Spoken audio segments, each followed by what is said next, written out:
தமிழ் புத்தாண்டு 2026 உலக அளவில் ஒரு மிகப்பெரிய மாற்றத்தையும் கொஞ்சம் சுமூகமாக உட்கார்ந்து வேலை செய்கிற எல்லாருடைய வாழ்க்கையிலையும் கடுமையான உழைப்பை வைத்து உழைக்கக்கூடிய மனிதர்களின் வாழ்க்கையில் கோச்சிங் பிஸ்னஸில் இருக்கிறவங்க, ஆன்மீக துறையில் இருக்கிறவங்க, கோவில்களில் கூட்டம் நிரம்பி வழியும், பள்ளிக்கூடம், வாத்தியார், இதை ஒட்டி இருக்கக்கூடிய தொழில்கள் உட்கார்ந்து வேலை செய்யக்கூடிய ஆடிட்டர் தொழில், நீதிபதி தொழில், விலைவாசிகள் உயரக்கூடும், சில இடங்களில் ஸ்தம்பித்து மீண்டும் உயிர் பெற்று வரும்.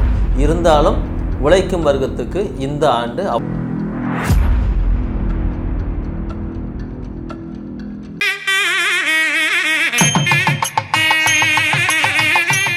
கடவுளர்கள் டிவி நேயர்களுக்கு வணக்கம். நான் சக்திதாஸ் ஜோதிடர். தமிழ் புத்தாண்டு 2026 எப்படி இருக்க போகுதுன்னு பார்க்க போகிறோம். 14/4/2026 அன்று வரக்கூடிய தமிழ் புத்தாண்டு உலக அளவில் ஒரு மிகப்பெரிய மாற்றத்தையும் சில ஏற்றத்தாழ்வுகளையும் உருவாக்கிக்கிட்டு தான் போகும் இந்த பிரபவ ஆண்டு. அன்னைக்கு இருக்கக்கூடிய கிரக நிலைகள் பார்த்தோம்னா, சூரியனும் சுக்கிரனும் மேசத்தில் இருக்காங்க, மிதுனத்தில் குரு இருக்குது, சிம்மத்தில் கேது இருக்குது, கும்பத்தில் சந்திரனும் ராகுவும் இருக்காங்க, மீனத்தில் சனி, புதன் மற்றும் செவ்வாய்னு எல்லா கிரகங்களும் ஒரு விதமான ஒரு காம்பினேஷனில் தான் உட்கார்ந்துருக்கு.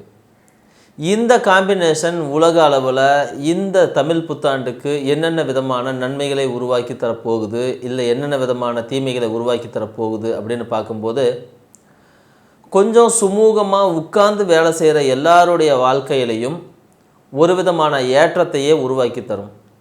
கடுமையான உழைப்பை வைத்து உழைக்கக்கூடிய மனிதர்களின் வாழ்க்கையில் சில சிக்கல்களும் நெருக்கடிகளும் உருவாக்கி தரும். இது இந்த தமிழ் புத்தாண்டு பிறக்கும் போதே கொண்டு வந்திருக்கக்கூடிய ஒரு வரமும் ஒரு நெருக்கடியுமாகத்தான் இருக்குது. ஏன்னா இந்த வருடத்தின் ராஜாவாக குருவே வருகிறார், மந்திரியாக செவ்வாய் வருகிறார். ஸோ ராஜாவாக குரு வரும்போது குரு தன்னுடைய தன்மைகள் முழுவதையும் அப்படியே உலகமெங்கும் பரப்புவார். அப்போது கோச்சிங் பிஸ்னஸில் இருக்கிறவங்க, அப்புறம் ஆன்மீக துறையில் இருக்கிறவங்க, கோவில்களில் கூட்டம் நிரம்பி வழியும், மக்கள் மத குருமார்களை தேடி போவாங்க, எல்லா மதங்களின் மீதும் நம்பிக்கை ஏற்படும், பற்றுதல் ஏற்படும். இந்த மாதிரியாக அதோடு சேர்த்து பள்ளிக்கூடம், வாத்தியார், இதை ஒட்டி இருக்கக்கூடிய தொழில்கள் ரொம்ப நல்லா இருக்கும். உட்கார்ந்து வேலை செய்யக்கூடிய ஆடிட்டர் தொழில், அப்புறம் குருவுக்கு ரொம்ப முக்கியமாக இருக்கக்கூடிய நீதிபதி தொழில், இது மாதிரியான விஷயங்கள் எல்லாமே இந்த வருடத்தில் ரொம்ப அற்புதமாக இருக்கும். அதுக்கு நேர் ஆப்போசிட்டில் இருக்கக்கூடியது என்னென்னா, ரொம்ப கடுமையான உழைப்பை போட்டு செய்யக்கூடிய உற்பத்தி துறை, விவசாயம் மற்றும் போக்குவரத்து, அடிப்படையாக செய்யக்கூடிய உடல் உழைப்பை வாங்கக்கூடிய தொழில்கள், இயந்திரம் சார்ந்தவை, இதை எல்லாமே கொஞ்சம் ஏற்ற இறக்கமாகத்தான் போகும். விலைவாசிகள் உயரக்கூடும், சில இடங்களில் ஸ்தம்பித்து மீண்டும் உயிர் பெற்று வரும். இருந்தாலும் உழைக்கும் வர்க்கத்துக்கு இந்த ஆண்டு அவ்வளவு சிறப்பானதாக இல்லைன்னு சொல்லலாம். கன்னி ராசிக்கு தமிழ் புத்தாண்டு நிறைய நன்மைகளை கொண்டு வருது அப்படின்னு தான் சொல்லணும். நிஜமாகவே நிறைய நன்மைகளை கொண்டு வருது. 10ஆம் இடத்துல இருக்கக்கூடிய குரு 11ஆம் இடத்துக்கு வரக்கூடாது, 12ஆம் இடத்துல இருக்கக்கூடிய கேது 11ஆம் இடத்துக்கு போக போகிறாரு, 6ஆம் இடத்துல இருக்கக்கூடிய ராகு 5க்கு வரப்போகிறாரு, சனி 7ஆம் இடத்துலேயே இருக்க போகிறாரு. ஸோ இது இது குழப்பமான, அதே நேரத்தில் கொஞ்சம் குதூகலமான ஒரு சில பலன்களை ஒரே மாதிரி தான் கொடுக்க போகுது அப்படிங்கிறதுல நமக்கு எந்த விதமான சந்தேகமும் இல்லை. மறுபடியும் சொல்லணும்னா, 7ஆம் இடத்துல இருக்கக்கூடிய சனி உங்களுக்கு மிகப்பெரிய மக்கள் செல்வாக்கை உருவாக்கி தருவார். மக்கள் உங்கள் மேலே ஒரு மிகப்பெரிய அபிமானம் வச்சு உங்களை நோக்கி வருவாங்க. நீங்கள் மக்களோட நேரடியாக தொடர்பு வச்சுக்கிற மாதிரி தொழிலில் இருக்கிறவங்க எல்லாத்துக்குமே இந்த காலம் ரொம்ப அற்புதமான காலமாக இருக்கும்.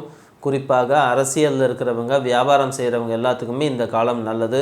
அரசியலில் இருக்கிறவங்களுக்கு மக்களுடைய செல்வாக்கு கூடும், கூட வேலை செய்கிறவங்களுடைய செல்வாக்கு கூடும். எதிரிகள் எல்லாம் அவங்களே தானாகவே மறைஞ்சிருவாங்க, இல்லைன்னா அவங்க நவுந்துக்குவாங்க. திடீர்னு உங்கள் கூட காம்ப்ரமைஸ் பண்ணுறோம் அப்படின்னு சொல்லுவாங்க. நீங்கள் ஜெயிக்க போகிறது எல்லாருக்குமே கண்கூடாக தெரியும். உங்கள் கூட பெரிய அளவில் சிக்கலோ பிரச்சனையோ உருவாக்கிக்க மாட்டாங்க. எப்படியாவது ஒன்று உங்கள் கூட காம்ப்ரமைஸ் பண்ணிவிட்டு உங்கள் கூட இருந்து அவங்க வாழத்தான் பார்ப்பாங்க. அதனால் இந்த காலகட்டத்தை நீங்கள் தாராளமாக ஒரு நல்ல காலகட்டமாக எடுத்துக்கிட்டு நீங்கள் தயாராகலாம். கன்னிராசியில் பிறந்த வியாபாரிகளுக்கு ரொம்ப அற்புதமான காலகட்டம். சில்லறை வியாபாரம் செய்கிறவங்க, சிறு வியாபாரம் செய்கிறவங்க, பெரு வியாபாரம் செய்கிறவங்க யாராக இருந்தாலும், உணவுப் பொருள் வியாபாரம் செய்கிறவங்க யாராக இருந்தாலும் மக்களுடைய ஆதரவு கிடைக்கும். திடீர்னு உங்களுடைய கடை, உங்களுடைய பொருள், உங்களுடைய நீங்கள் இருக்கிற இடம், இந்த மாதிரியான விஷயங்கள் கொஞ்சம் ஃபேமஸ் ஆகும். அதன் மூலமாக நீங்களும் வந்து ஃபேமஸ் ஆவீங்க. இல்லைன்னா உங்களுடைய பொருளுக்கு டிமாண்டு ஏற்படும், திடீர்னு ஒரு தேவை ஏற்படும், ஒரு பெரிய அளவில் வந்து வாங்கிறதுக்கான ஒரு கூட்டம் வரும். அதன் மூலமாக உங்களுடைய வியாபாரம் ரொம்ப அற்புதமாக இருக்கும். திடீர்னு ஸ்டாக்கு தீண்டு போகிறதுக்கு வாய்ப்பு இருக்குது. ஸ்டாக்கெல்லாம் கொஞ்சம் ஏற்றி வச்சுக்கிறது நல்லது. சில்லறை வியாபாரம் செய்யக்கூடிய எல்லாருக்குமே ரொம்ப அற்புதமாக இருக்கும். குறிப்பாக பல வியாபாரம், புரோக்கரேஜ் பண்ணுறவங்க, ஸ்டாக் மார்க்கெட் வச்சுருக்கிறவங்க, ஊக வணிகம், அது இல்லாமல் வந்து ஃபாரெக்ஸ் ட்ரேடிங், கரன்சி ட்ரேடிங், அதோடு சேர்த்து கமாடிட்டி, இந்த மாதிரியாக இருக்கக்கூடிய எல்லா விஷயத்தையும் செஞ்சுருக்கிறவங்களுக்கு ரொம்ப அற்புதமாக இருக்கும். புரோக்கரேஜ் முறையில் புரோக்கரேஜ் மூலமாக மணி டிரான்ஸ்ஃபர் பண்ணுறவங்க, அப்புறம் சிஎஸ்சி வச்சுருக்கிறவங்க, சேவை மையம் வச்சுருக்கிறவங்க, இவங்களுக்கெல்லாம் வந்து சூப்பரான ஒரு காலம் அப்படின்னு தான் சொல்லணும். நிறைய விஷயங்கள் உங்களை தேடி வருவாங்க, நிறைய விஷயங்கள் உங்களை நாடி வருவாங்க. சில்லறை வியாபாரம் மட்டும் இல்லை, சேவை துறையும் ரொம்ப ரொம்ப அற்புதமாக இருக்கும் இந்த கன்னிராசிக்காரங்களுக்கு. எழுத்தாளர்கள், கன்னிராசியில் இருக்கக்கூடிய பாடகர்கள், பதிப்பகத்தார்கள், பத்திரிகை விற்பவர்கள், பத்திரிகை நடத்துகிறவங்க, அதனுடைய ஆசிரியர்கள், வேலை செய்கிறவங்க, இவங்க எல்லாருக்குமே இந்த காலகட்டம் நிஜமாகவே ரொம்ப நல்ல காலகட்டம்னு தான் சொல்லணும். தணிக்கையாளர்கள், ஆடிட்டர் வேலை செய்கிறவங்க, ஆடிட்டருக்கு படிக்கிறவங்க, இந்த மாதிரி இருக்கிறவங்களுக்கும் இந்த காலகட்டம் ரொம்ப அற்புதமான காலகட்டம் தான் சொல்லணும். பெரிய பெரிய கிளைண்ட்டு கிடைப்பாங்க, நிறைய நல்ல விஷயங்கள் நடக்கும் என்பதில் எந்தவித மாற்று கருத்தும் இல்லை. சூப்பர் மார்க்கெட் வச்சுருக்கிறவங்க, சூப்பர் மார்க்கெட்டுக்குள்ளே இன்னும் அதுக்குள்ளேயே நிறைய பொருள் வச்சுருக்கிறவங்க, ரோட்டோரத்தில் தள்ளுவண்டி கடை வச்சுருக்கிறவங்க, இந்த மாதிரி இருக்கிறவங்களுக்கு ரொம்ப நல்லா இருக்கும். நூல் வியாபாரிகளுக்கு நூல் நல்லா போகும், பட்டு வியாபாரிகளுக்கு பட்டு நல்லா போகும். பட்டு புடவை இல்லைன்னா காதி, கதர், இந்த மாதிரியான கைத்தறி சம்பந்தப்பட்ட விஷயங்கள் எல்லாமே இந்த காலகட்டத்தில் ரொம்ப ரொம்ப நல்லா போகும் என்பதில் எந்த மாற்று கருத்தும் இல்லை. இருந்தாலும் இந்த வருஷங்களில் 3 முறை உங்களுடைய வாழ்க்கையில் திடீர்னு சில மாற்றங்கள் ஏற்படும். அந்த மாற்றங்கள் ஏற்படும் போது உங்களுடைய வியாபாரத்தில் சின்ன தேக்கம் வர்ற மாதிரி தெரியலாம். ஆனால் அடுத்த 3 மாதத்தில் மொத்த ஸ்டாக்கும் கிளியர் ஆகி அப்பாடா அப்படின்னு சொல்லிவிட்டு நீங்கள் மூச்சு விடும் அளவுக்கு ஒரு நல்ல அமைப்பு இருக்கும். தோட்டம் துறவு வாங்கி வைக்கிற புரோக்கர் வேலை செய்கிறவங்க இந்த காலகட்டத்தில் மிகப்பெரிய நன்மைகள் அடைவாங்க.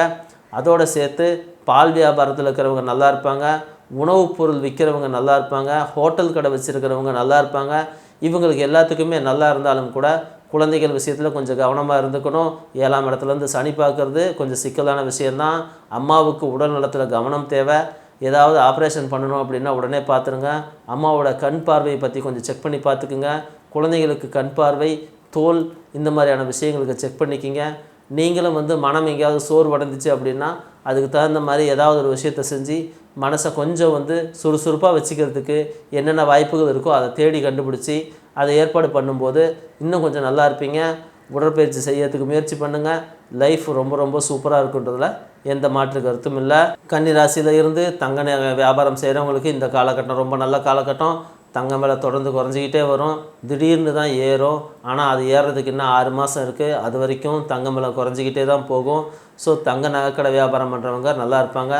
ரியல் எஸ்டேட் பண்ணுறவங்களுக்கும், குறிப்பாக வீடாக இல்லாமல் இந்த ஃப்ளாட்டு மட்டும் வாங்கி வைக்கிறவங்க, ஃப்ளாட்டு போட்டு விற்கிறவங்க, இந்த மாதிரி இருக்கிறவங்களுக்கும் இந்த காலம் ரொம்ப நல்ல காலம், பொன்னான காலம் என்பதில் மாற்று கருத்து இல்லை. வீடு கட்டி விற்கிறவங்க கொஞ்சம் கவனமாக இருக்கணும். திடீர்னு அந்த மூலப்பொருட்கள் விலை ஏறும்.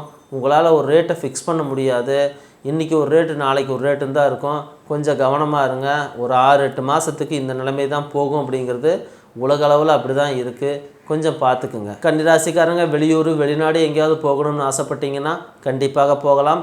இந்த காலகட்டம் அதற்கு ரொம்பவே சப்போர்ட் பண்ணக்கூடியதாக தான் இருக்குது. ஊர் விட்டு ஊர் போகிறது, நாடு விட்டு நாடு போகிறது, மாநிலம் விட்டு மாநிலம் போகிறது, இந்த மாதிரியான எந்த விஷயம் வேணாலும் செய்யலாம்.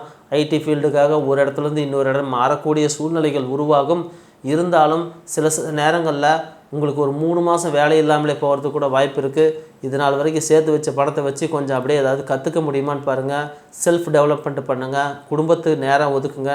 இந்த மாதிரி செய்யும்போது உங்களுக்கு மனசுக்கு கொஞ்சம் நிம்மதியாகவும் திருப்தியாகவும் இருக்கும்.